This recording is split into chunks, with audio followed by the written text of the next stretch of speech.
This is episode number 100. We have finally hit the triple digit mark. Woo! We are doing for our 100th episode predictions for 2025.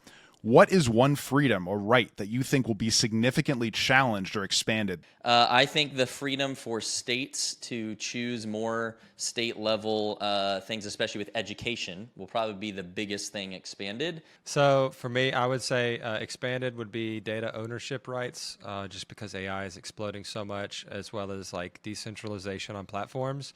And then I would say for challenge, AI surveillance is going to become a problem. Who is going to be the most impactful cabinet member?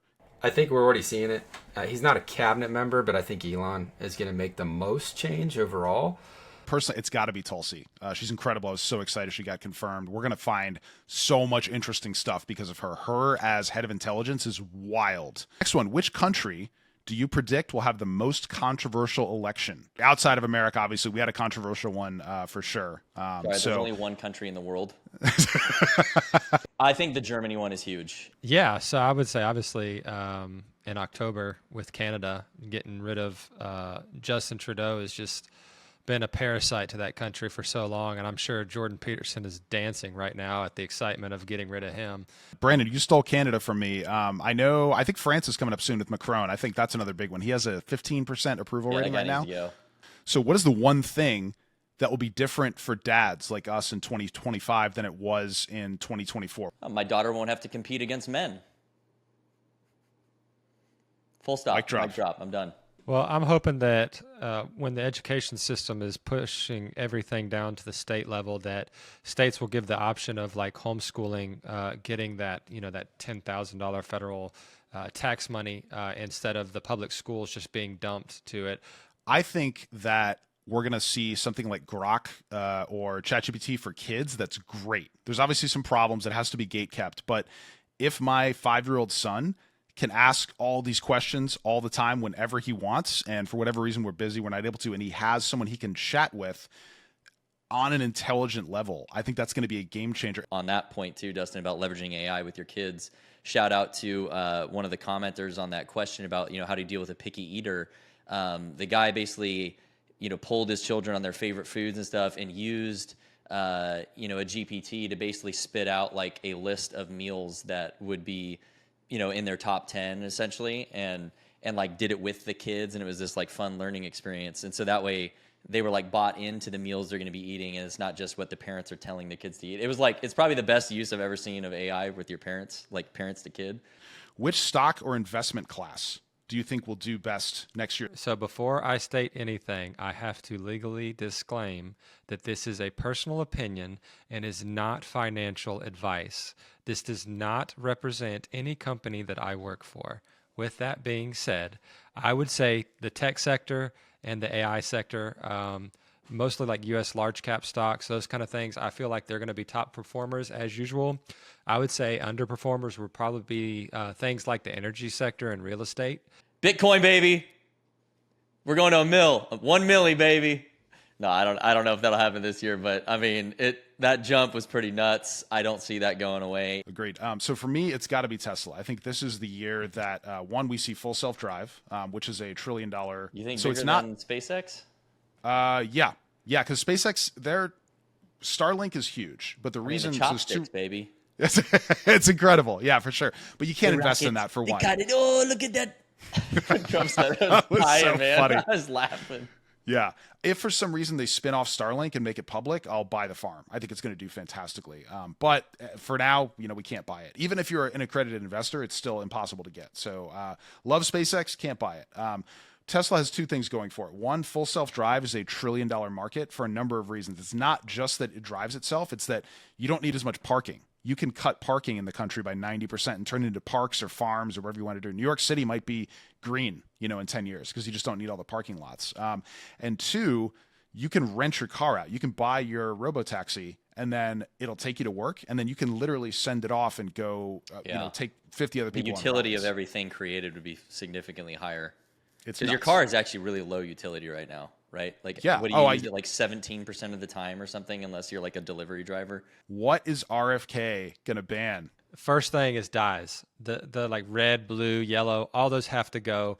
All these companies are already doing this for other countries, just not ours, because it's cheaper for them to do it here. Well, And no, then because we right don't have after, laws to say you can't.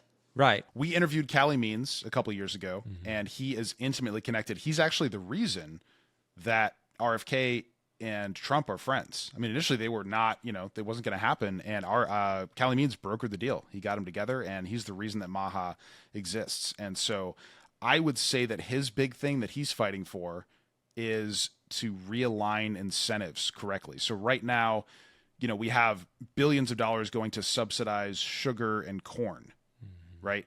So we can switch that, and instead of subsidizing those industries, we subsidize avocados and sweet potatoes and things that are good for us. And so now steak and avocados are cheap, and Skittles and Coca-Cola are expensive.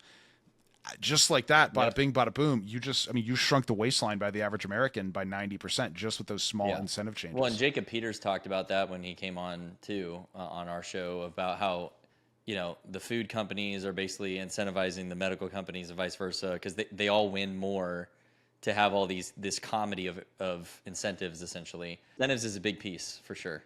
And long term, that's how you defeat the pharmaceutical companies. Because like a good example, high fructose corn syrup literally is in so much of kids' diets that kids are having fatty liver disease at young ages. And it's absurd that should ever be even happening. And so if you really want to attack the pharmaceutical companies, eliminate the long-term health issues that people are having by giving them the right kinds of foods. Brandon, it's an infant formula. I went to go buy formula for my infant daughter, and it's full of high fructose corn syrup. It's absurd. Don't settle for less, America. Stand up. Don't give up on this kind of stuff. Like, this literally is for our kids. They should be able to have healthy food. Okay, so some intense predictions, some great conversation points here. Let's move on to our best worst category. Let's start with the best book. I would say The Alter Ego Effect was a huge impact for me. Nice. I like it, Brandon. I'll say Outwitting the Devil. That one was wow. I really enjoyed Elon Musk's biography. It was absolutely incredible, really enlightening. Kind of gives me an idea of where he was coming from, what challenges he had, why he's so intense and crazy and weird.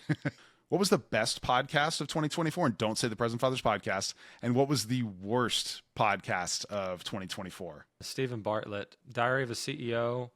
Worst Talk to a Girls or the. That's right. Best TV show. Oh man. Well, I'm an anime fan.